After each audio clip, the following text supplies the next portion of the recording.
Kepala Staf Presiden KSP Muldoko memastikan, pelayanan mudik di ruas tol Lampung-Palembang tidak ada hambatan dan semua berjalan dengan lancar.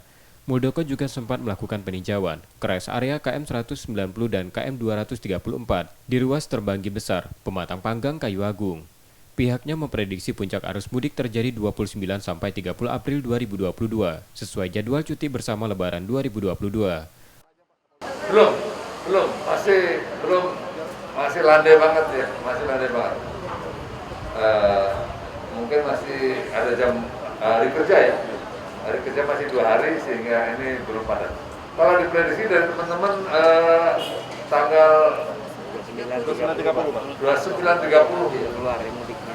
29.30 tadi di waktu kita briefing di Lampung, tanggal-tanggal itu akan menjadi puncak ya. Persiapan arus mudik ini, yang pertama adalah perbaikan dari jalan tolnya itu sendiri.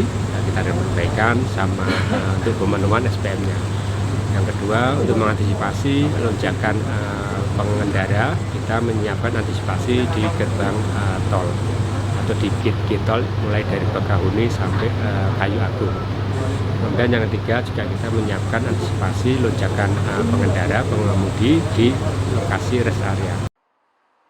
Peningkatan lalu lintas di ruas tol Lampung-Palembang mulai terjadi sejak Rabu lalu dan diperkirakan terus meningkat hingga 30 April 2022. Pengelola jalan tol meminta pengguna jalan tol berkendara dengan kecepatan minimum dan maksimum sesuai persyaratan dan tidak menggunakan bahu jalan kecuali dalam keadaan darurat. Tim Liputan, Kompas TV, Ogan Komering Ilir, Sumatera Selatan.